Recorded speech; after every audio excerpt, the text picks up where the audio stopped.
नमस्कार प्यारे दर्शकों, सुहाना सफ़र कार्यक्रम में आप सभी का हार्दिक स्वागत है, अभिनंदन है। हम सभी अपने जीवन को बहुत खुशी में बनाना चाहते हैं, खुशी में देखना चाहते हैं, परिवार में एक दूसरे को हम खुश देखना चाहते हैं। लेकिन आज हमें बड़ी विडंबना के साथ कहना पड़ रहा है कि आज खुश रहने वाले लोग कम होते जा रहे हैं। कारण क्या है कि खुश तो रहना चाहते हैं, एक दूसरे को खुश देखना भी चाहते हैं, लेकिन चेहरे को जब देखते हैं तो उदासी, निराशा, हताशा से भरा हुआ रहता है। आज खुश रहने वाले लोग कम होने के कारण एक दूसरे के अंदर दूरियां बढ़ गई है। खिला हुआ गुलाब सबको प्रिय लगते हैं। इसी तरह से अगर हमारा चेहरा खिला हुआ है तो हम सबको प्रिय लगते हैं, हमारे सामने लोग आना चाहते हैं, हमसे बात करना चाहते हैं। आज इन्हीं सब विषयों के ऊपर चर्चा करने के लिए आपके सामने उपस्थित हैं ब्रह्मा कुमार सूर्य भाई जी, संजय भाई, गीता बहन जी। आप तीनों का स्टूडियो में हार्दिक स्वागत है, अभिनंदन है। थैंक यू भाई जी। हम आज चर्चा के माध्यम से जानना चाहते हैं कि संसार में अनेक लोग जब हम देखते हैं तो चेहरे में एक जो खुशी होना चाहिए वो खुशी दिखाई नहीं देती। बिल्कुल, यदि आप कहीं बैठ जाएं जी और आने जाने वाले लोगों को देखें जी तो लगेगा किसी के चेहरे पर भी नूर नहीं है। हर व्यक्ति कुछ ना कुछ टेंशन लेकर चल रहा है, सिर पर कोई बोझ लेकर यात्रा कर रहा है और किसी के चेहरे से तो कुछ परेशानियां नजर आती हैं।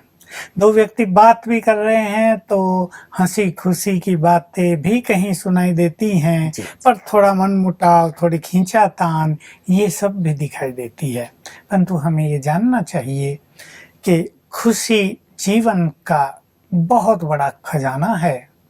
जैसे हम अपने और खजानों को महत्व देते हैं, भाई पैसा है, ज्वेलरी है, इवन अनाज भी है, दालें हैं, भोजन है, ये सब भी जरूरी चीजें हैं। इनको हम महत्व देते हैं। घर में सब्जी ना हो तो हम इंतजाम करते हैं, दूध ना हो तो इंतजाम करते हैं। ऐसे ही खुशी भी बहुत इम्पोर्टेंट चीज है जीवन की।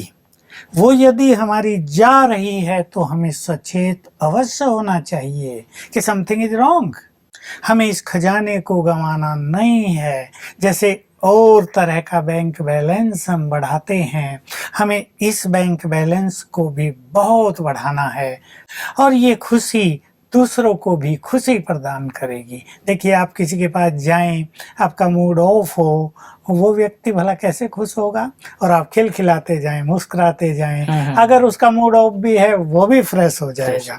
तो हम अपने जीवन में खुशी को बहुत महत्व दें और किसी भी छोटी मोटी बात के कारण इस खजाने को जाने न दें। संजय भाई, आपसे हम जानना चाहते हैं कि वास्तव में हम खुशी को किस तरह से परिभाषित करें, हमारे दर्शक कैसे जाने कि खुशी क्या चीज है। खुशी के लिए यही देखा जाता है कि व्यक्ति को कुछ दिया जाए तो वो खुश हो जाता है, यदि उसका कुछ छीन जाता है तो वो दुखी हो जाता है। तो खुशी का मैं यही कहूँगा कि किस प्रकार व्यक्ति अपनी खुशी को आधार बनाता है।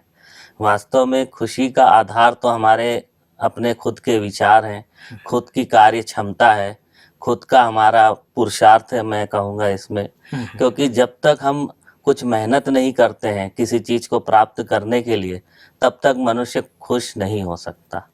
गीता बहन जी, आप खुशी को कैसे परिभाषित करेंगे?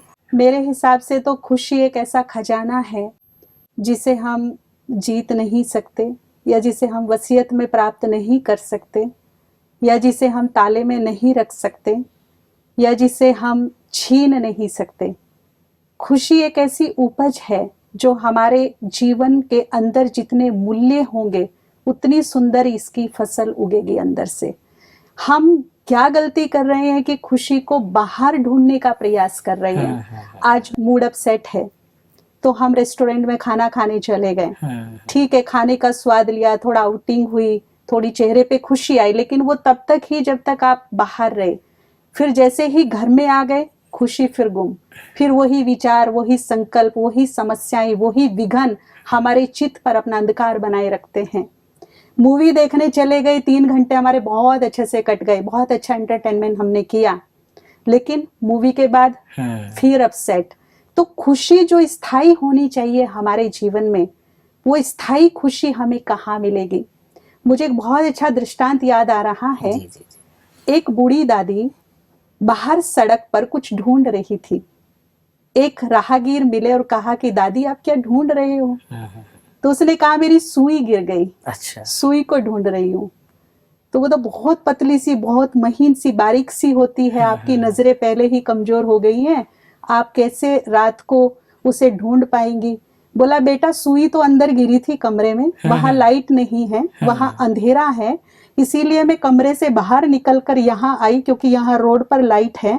तो मैंने सोचा कि शायद यहाँ प्रकाश में मेरी सुई मिल जाएगी। उसने ऐसा सोचा कि प्रकाश में सुई मिल जाएगी। सुई अंदर गिरी है। सुई अंदर थी जहां अंधेरा था। यही हाल हम सबका हो गया है कि जैसे ही हमारे मन में अज्ञान का अंधेरा आया, वहां हमारी खुशी गुम हो गई और हम उसे बाहर, जो संसार की चकादौक है, चमक दमक है, उसमें हम उसे ढूंढने का प्रयास कर रहे हैं और जहां वो हमें मिलेगी वहां हमारी नजर नहीं जा रही है। बिल्कुल। एक्चुअली हमें अपने मन के अंदर ज्ञान का प्रकाश प्रकाशित करना होगा। तो जो मेरे छुपे हुए खजाने हैं, चाहे वो खुशी है, शांति है, या मेरी शक्तियां हैं, या मेरे अंदर मेरे छुपे हुए टैलेंट्स हैं, वो मुझे वही मिलेंगे, वो बाहर नहीं मिलेंगे। आज लोग जो है खुशी के लिए बहुत तलाश कर रहे हैं, चारों तरफ ढूंढ रहे हैं। जिसे सुई का बहुत सुंदर उदाहरण दिए कि सुई अंदर गिरी है लेकिन उसको बाहर ढूंढ रहे हैं। आज मनुष्य जो है, आज जो कुछ भी कर रहा है आखिर खुशी के लिए ही कर रहा है। किसी से पूछो तो कहते हैं हमारा जीवन कैसा है, तो वो थोड़ा बहुत ऊपर से कह देते हैं कि खुश हैं, लेकिन जब अंदर की बात बताएंगे तो सच में अंदर से दुखी रहते हैं। कैसे आखिर इसको अंदर, जैसे गीता मैंने बताया कि ज्ञान के माध्यम से हम खुश रह सकते हैं। मुझे भी एक ऐसी सच्ची घटना याद आ गई।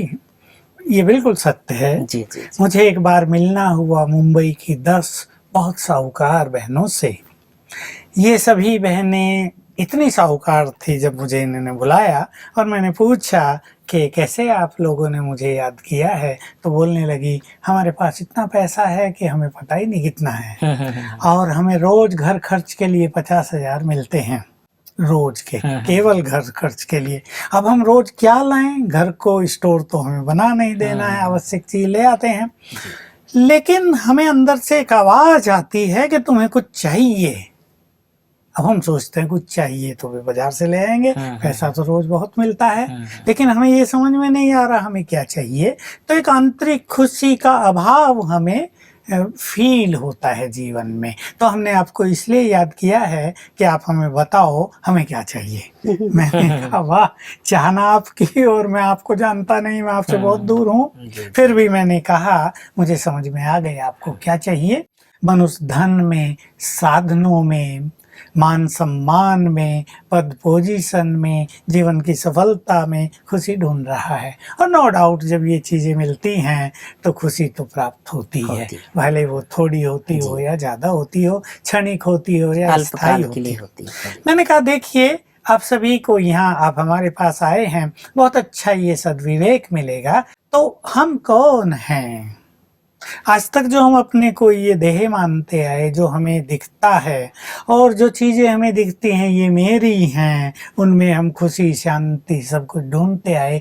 यहाँ आपको पता चलेगा आप ये नहीं हो, और ये जो सब चीज़ें हैं ये तो विनाशी हैं, साधन मात्र हैं। अब भोजन है आपकी भूख को तृप्त करने के लिए, ठीक है, उसका स्वाद भी आता है, हम आनंदित भी होते हैं, खुश भी होते हैं, और हमारी भूख तृप्त भी होती है। परंतु जब तक आपने अपने को नहीं जाना तो वो जो वास्तविक भूख है अंदर की, वो तृप्त नहीं होगी। तो बोलने लगी वो क्या है? मैंने कहा देखो, आप सभी आत्माएं हो, रूह हैं हम सब। आपको ये यहाँ विस्तार से ज्ञान मिलेगा। और आत्मा की 7 क्वालिटीज हैं, ज्ञान, प्रेम, सुख, शांति, आनंद, पवित्रता, शक्तियाँ, ये खो गई हैं।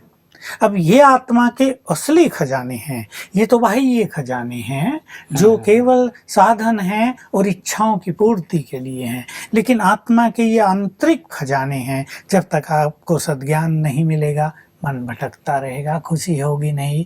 जब तक आप प्रेम स्वरूप नहीं बनेंगे, आपके जीवन में जो संबंध हैं दूसरों से वो बहुत मधुर नहीं होंगे, खुशी चली जाएगी, आपको अतृप्ति महसूस होगी, आप शांति आपका बहुत बड़ा खजाना है, वह आपने खो दी है तो स्थूल खजाना आपको संतुष्ट नहीं कर पाएगा। पवित्रता आपकी मूल चीज है, मूल प्रकृति है आपकी।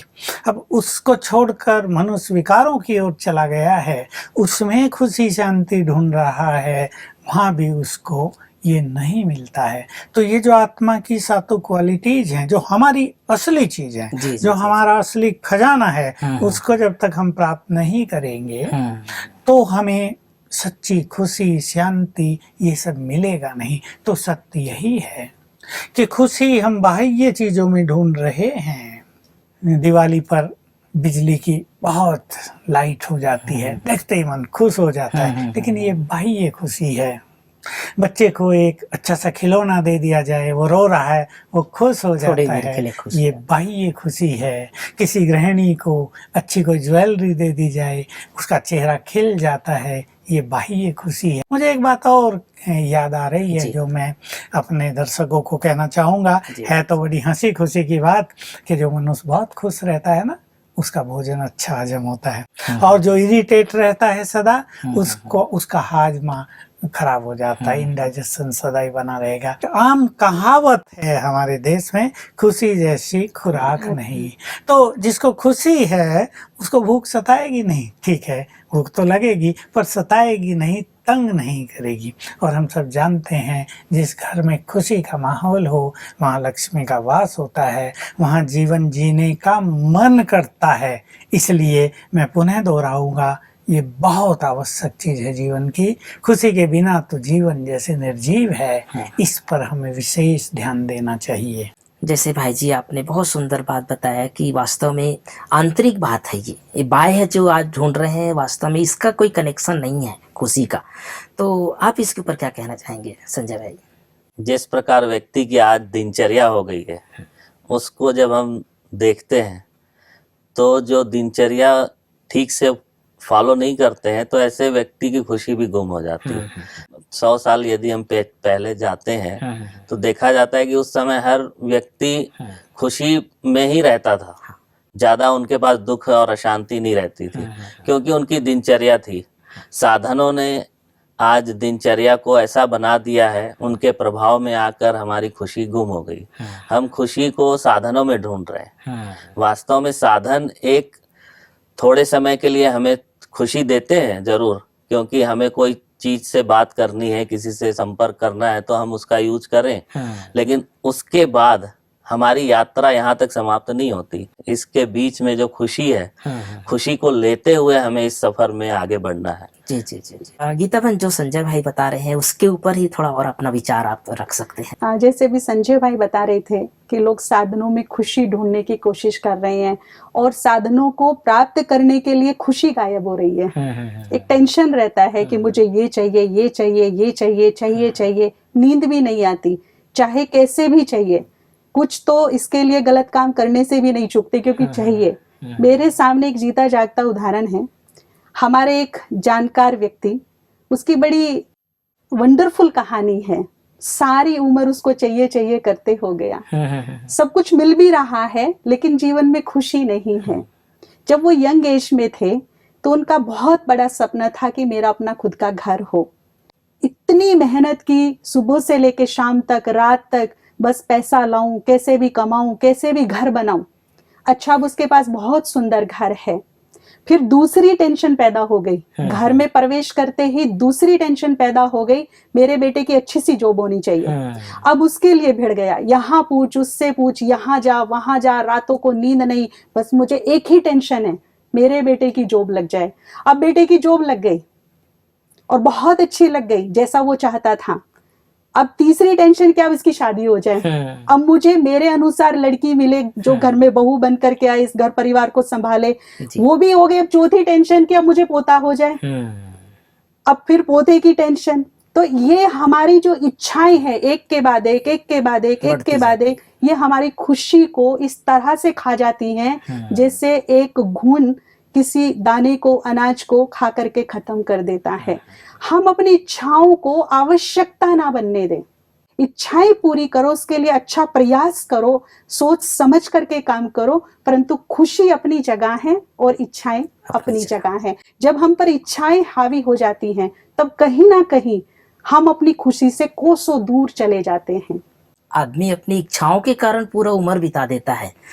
जब कोई बच्चा बड़ा होता है तो सोचता है कि मेरे को एक अच्छी नौकरी लग जाए, उसके बाद और इच्छा बढ़ जाती है। जैसे बहुत सुंदर उदाहरण गीता बहन ने बताया कि वास्तव में फिर आखिर इसका अंत क्या है। देखिए, मैं भी सोच रहा था जी कि बच्चे को बच्चा पैदा हो गया, जी। नहीं समस्या कि बच्चा पढ़ता नहीं है। जी जी जी जी बच्चा तो चंचल हो गया है, बहुत सारा अपने साथियों से मारपीट करता है, क्योंकि मेरे पास माताएं ये समस्याएं लेकर आती रहती हैं। तो ये सत्य है कि ये जो मनुष्य की इच्छाएं हैं ये अंतहीन हैं, इनका कहीं एंड दिखाई नहीं देता। इसलिए महात्मा बुद्ध ने भी शुरुआत की थी कि दुखों का कारण ये मनुष्य की इच्छाएं हैं। श्रेष्ठ इच्छा होना बहुत अच्छी चीज है, और जब इच्छा मनुष्य की पूर्ण हो जाती है तब उसको खुशी भी रहती है, इसकी समाप्ति भी होती है। देखिए, हम लोगों ने भी जीवन का एक लंबा सफर तय किया है। जी। इच्छाएं हमारे मन में भी होती थी। जिस मनुष्य का जितना लेवल है वैसे उसकी इच्छाएं होती हैं। पढ़ते थे तो अच्छे से अच्छे मार्क्स लाने की इच्छा, फिर भाई पहनने को, खाने को, रहने को ठीक ठीक हो, इतनी इच्छाएं। परंतु जब ईश्वरीय ज्ञान लिया, जब आत्मा की अनुभूति हो गई, जब परमात्मा मिलन के सुख प्राप्त हो गए तो इच्छाएं कम होने लगी। तो यहाँ भी हमें ये सिखाया जाता था, इच्छाओं को कम करते चलो तो समस्याएं भी कम हो जाएंगी, और आखिर परमात्मा के द्वारा एक सुंदर लक्ष्य दिया गया, तुम्हें इच्छा मात्रम अविद्या बनना है। अर्थात ऐसा जीवन बनाना है जिसमें इच्छा बस हो ही ना, वो भूल ही जाए कि कुछ हमें चाहिए भी क्या।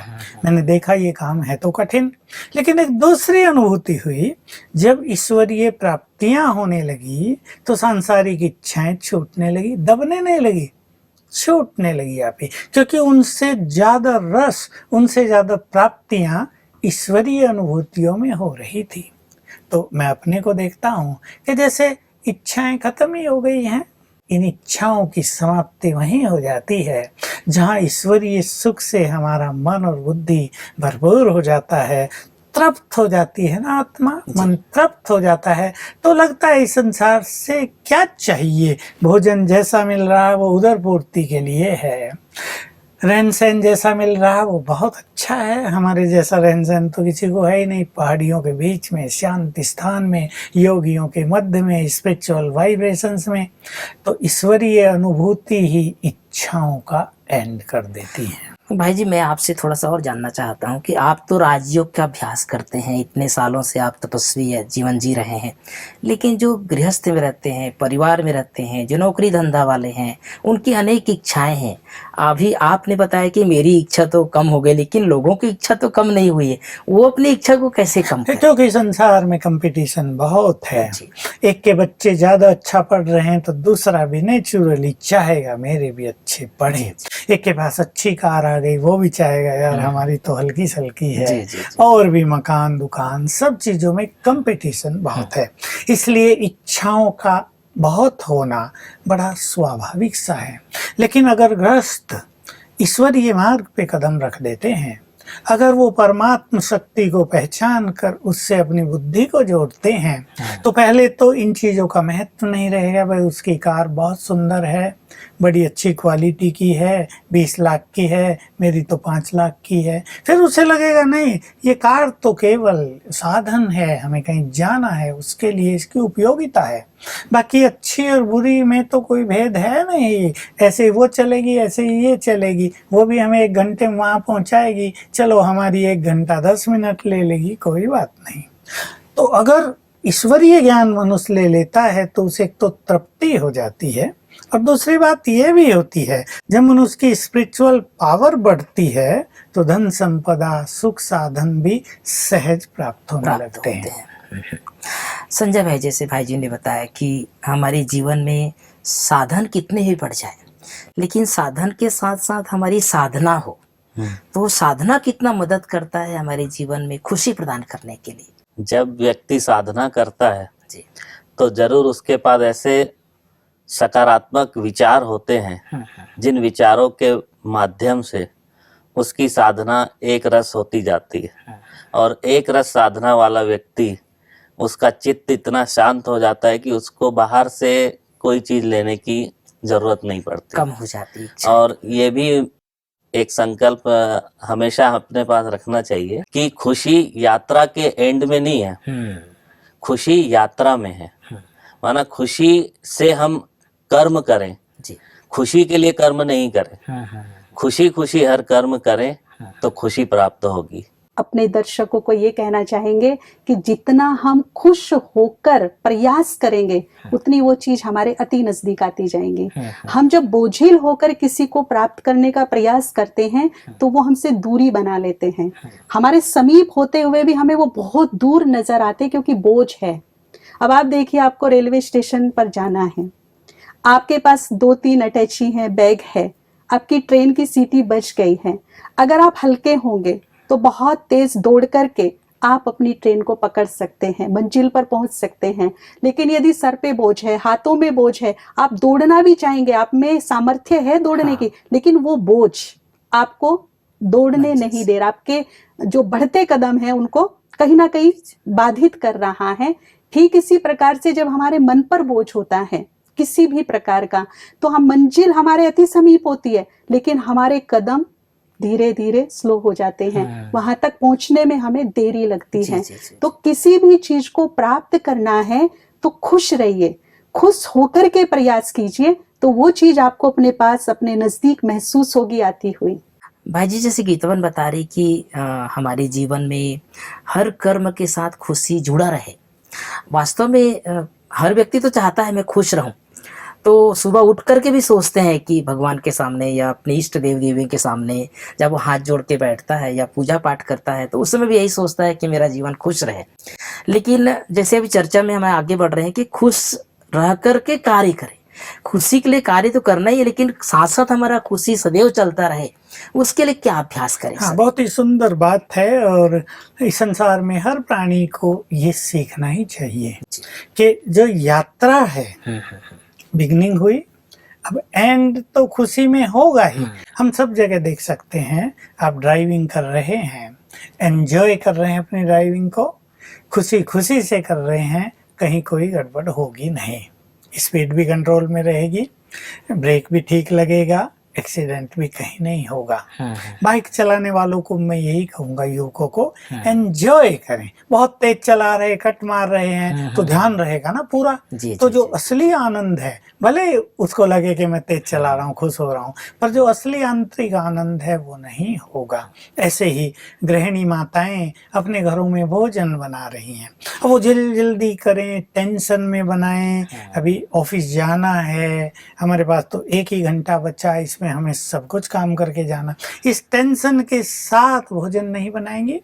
तो खुशी से भोजन बनाएं, तो खुशी के वाइब्रेशंस भोजन में भरें, प्रेम भर दें उसमें, ये औषधि बन जाएगी सबके लिए। और भी जो कर्म है, एक व्यक्ति कंप्यूटर पे काम कर रहा है, आईटी में एक व्यक्ति काम करता है, इंजीनियर है, अब उसको मान लो 8 घंटे कंप्यूटर के साथ बैठकर काम करना है। अभी लोग 1-2 घंटे में बोर होने लगते हैं, टेंस होने लगते हैं, लेकिन वो उस कार्य को एंजॉय करें कि वाह, प्रभु को धन्यवाद देते रहे, कितना अच्छा काम दिया है तुमने मुझे, 2 बुद्धि साथ जुड़ गई, मैं भी और ये कंप्यूटर भी तो बहुत बुद्धिमान है, और सब सहज हो रहा है। देखो, मुझे कहीं धूप में नहीं बैठना पड़ रहा है, मैं एसी में बैठा हूँ और मैं इंडिपेंडेंट हूँ कार्य करने के लिए। उस ऐसे संकल्प क्रिएट करे कि कार्य को एंजॉय भी करे और खुशी खुशी से काम को आगे बढ़ाए। ऐसे और भी बहुत सारे जो दुनिया में काम है। एक बिजनेसमैन है, कपड़े का व्यापारी है, वो अपनी दुकान में बैठा है, ग्राहक आ रहे हैं, कोई कपड़ा देखकर जा रहा है, नहीं ले रहा है, कोई 15 मिनट कपड़े देखने में लगा देता है लेकिन चुपचाप चला जाता है, तो इसका मूड तो थोड़ा बिगड़ेगा। लेकिन ये मान करके यही हमारा कार्य है, इसी तरह तो हमारा बिजनेस बढ़ेगा। कोई हाँ करेगा, कोई ना करेगा, कोई लेगा, कोई नहीं लेगा, इस कार्य को एंजॉय करे, खुशी खुशी से दिखाए। अगर उसने 10 स्थान देखे हैं तो हाँ जी ये भी देखो, ये भी देखो, देखो ये आपका कितना अच्छा, इतना खुशी से बात करे कि लेने वाला भी खुश हो जाए, तो उसका बिजनेस बढ़ जाएगा। तो ये जो हमारी बीच की यात्रा है, इसमें हम खुशी को जोड़ दें तो अंत तो खुशी से भरपूर होगा ही। आप तीनों स्टूडियो में आए, बहुत सुंदर सुंदर विचार हमारे दर्शकों के लिए रखा, उसके लिए बहुत बहुत धन्यवाद। प्यारे दर्शकों, आज हमने जाना कि वास्तव में खुशी का क्या महत्व है। कर्म तो सभी कर रहे हैं, लेकिन कर्म का एंजॉय करना, उसको खुशी के साथ करना, ये कैसे किया जाए, इसके भी सुंदर सुंदर विचार आज हमारे सामने रखे। हम ये चाहते हैं कि आप सब अपने कर्म तो सभी करें, लेकिन कर्म के साथ साथ खुशी को जोड़ें, खुशी अपने जीवन से गुम न होने दें। सुबह से ही सोच लें कि आज मुझे पूरा दिन खुश रहना है। आप प्रयोग करके देखें, आपका परिवार, आपका समाज एक नए दिशा की ओर अग्रसर करेगा। हमारी बहुत बहुत शुभकामनाएं हैं प्यारे दर्शकों। इस चर्चा के माध्यम से आप सबका जीवन आनंदमय और खुशहाल तरीके से बीते। आज के लिए बस इतना है, फिर पुनः मिलेंगे। नमस्कार।